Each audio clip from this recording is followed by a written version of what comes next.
السلام عليكم ورحمة الله وبركاته. اللهم صل وسلم وبارك على سيدنا محمد أفضل الخلق وأحسن.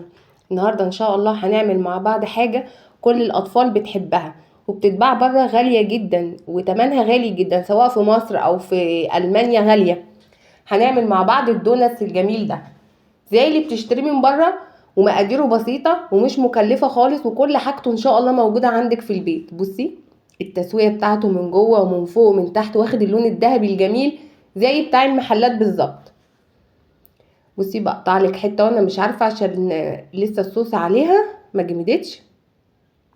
بصي طري ازاي، بضغط لك عليه ومن جوه العجينه قطنيه وهشه، والتسويه بتاعته بصي يتاكل اكل للاطفال بقى في اعياد الميلاد، بيحبوه هم في اي وقت عامه يعني. بصوا الطعامه، الدوناتس ده حبيب الاطفال والكبار والله. بصوا مقادير سهله وخطوات بسيطه وكل حاجته في البيت، وبيتباع بره غالي جدا، وعلى ايه تشتريه وانت ممكن في بيتك تعمليه. يلا مع بعض نشوف المقادير ونشوف الخطوات.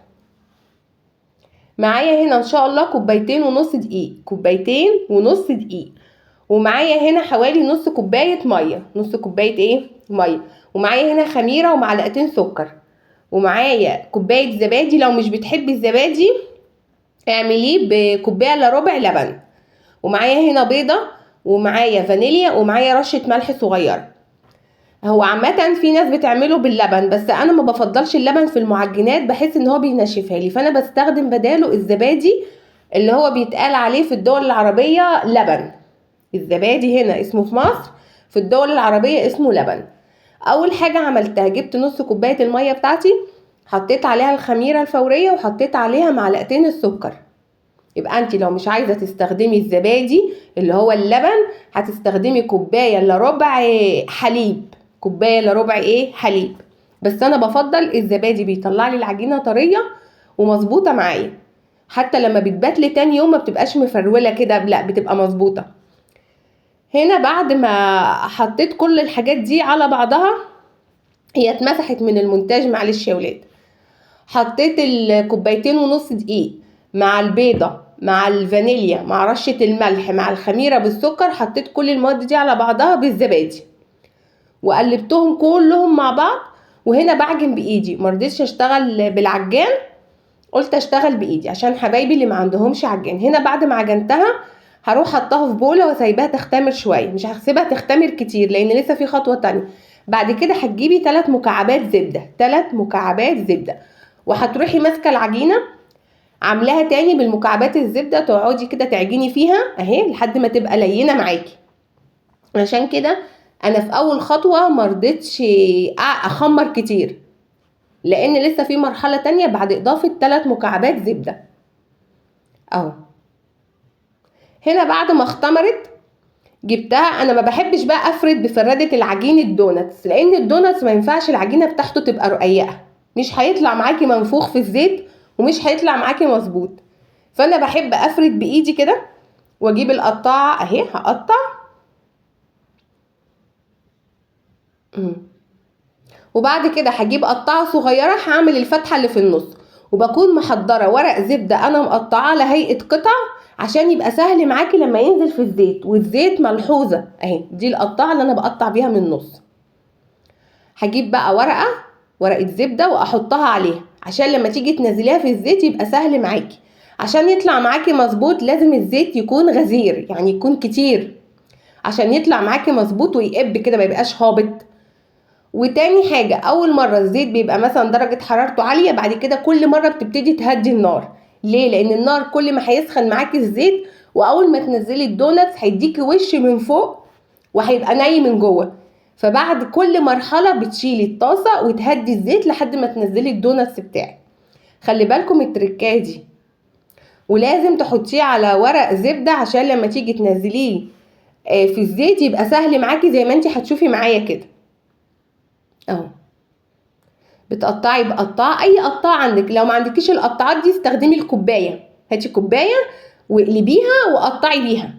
واي حاجه صغيره من عندك، ان شاء الله لو غطا ازازه اعملي الفتحه اللي من النص دي بغطا ازازه، ما تكلفيش نفسك، الموجود في البيت. هنا الزيت بتاعي كان سخن. هبتدي بقى، بصي الورقه بتسهل عليا ازاي ان هو ينزل، لان انت لو شلتي بايدك الفتحه اللي في النص دي هتبوظ وشكل الدونتس بتاعتك هتبوظ. خلي بالك الزيت ما هو سخن قوي، يعني متوسط ما بين العالي وما بين المنخفض، متوسط عشان ما يديكيش على طول لون من فوق ما يستويش من جوه. دي عندي بتاعت الشيش طاووق، فبقلب بيها من النص. دي بتسهل عليكي، لو موجوده قلبي بيها، بتدخلي كده في الفتحه عشان تطلع معاكي الرسمه مظبوطه لحد اخر وقت. طبعا الفقاقيع دي من البيضه يا ولاد، في بيضه. بصي الزيت لازم يكون غزير. بصي اللون بتاعه عطى اللون الذهبي. ملحوظه كمان، ما تطلعهوش على مناديل مطبخ عشان ما يطراش منك. ما تطلعيش الدونتس على مناديل مطبخ، هيطرى منك ومش هيبقى لا ليه طعم ولا ليه شكل، هيبقى شبه البطاطس كده اهو. بصي انا ما استخدمتش مناديل مطبخ، بتطلعيه على صفايه على حاجه زي كده وتسيبيه. خلي بالك من التريكات دي، ان الزيت يكون غزير عشان يطلعهولك كده منفوخ ويطلعهولك مظبوط، وان الزيت ما تكونش درجه حرارته عاليه قوي، تكون متوسطه، وما بين كل شويه وشويه بتنقلي الطاسه بتاعتك وتهدي النار عشان ما يتحرقش منك. بصي ما طلعتوش على مناديل مطبخ عشان ما يطراش منك. هنا بقى ولادي انا بيحبوا هو التحليه البيضه دي عباره عن ايه؟ كريمه لباني عليها 4 معالق سكر بودر. 4 معالق سكر بودر، يبقى علبه كريمه لباني عليها 4 معالق سكر بودر. يعني 4 معالق سكر بودر مش كتار، يعني ممسوحين كده عشان الاطفال. خلي بالك اهي كريمه لباني عليها 4 معالق سكر بودر ممسوحين، يعني صغيرين. وممكن تجيبي انت حلاوه السكر الجاهزه، بس بحس ان هي فيها كميه سكر ما بحبهاش بصراحه لاولادي. يعني انا بفضل اعمل دي لان انا اللي متحكمه في السكر. فانا حاطه 4 معالق صغيرين، 4 معالق سكر صغيرين اللي هم بتوع الشاي. وده هنا الزواق بتاعها اللي هو الكريسبي الملون ده اهو، بتاع الاطفال. الاطفال بيحبوا الشكل ده قوي والزواق ده قوي للاطفال، هو بتاع اطفال عامه، بيحبوا الالوانات وبيحبوا الحاجات دي اهو. ما خدش منك وقت، ما خدش منك مجهود، ومش مكلف. انت شفتي حاجته كلها موجوده في البيت. ودي الشوكولاته فورماسيه اهي. الزواق ده يرجع ليكي انت، وممكن يعني ابسط حاجه لو ما عندكيش حاجه في اللي هو الشكل التقليدي اللي هو بتحطيه في السكر وتطلعيه. يعني ده ابسط الامور. لو مش موجود عندك الزواق ما تكلفيش نفسك، بيتحط جوه السكر الشكل التقليدي المعروف ليه وخلاص على كده. ده بقى جنب كوبايه شاي، جنب فنجان قهوه، بس بعد الظهر. متحاولوش تاخدوا حلويات الصبح اول ما تقوموا من النوم كده، الا اذا كان ساده بقى معلهوش الحاجات دي يبقى تمام. يعني انا مش بفضل اكل السكريات الصبح اول ما تقوموا من النوم، دي مش حاجه مش صحيه يعني، ولا ليكي ولا لاطفالك اهو.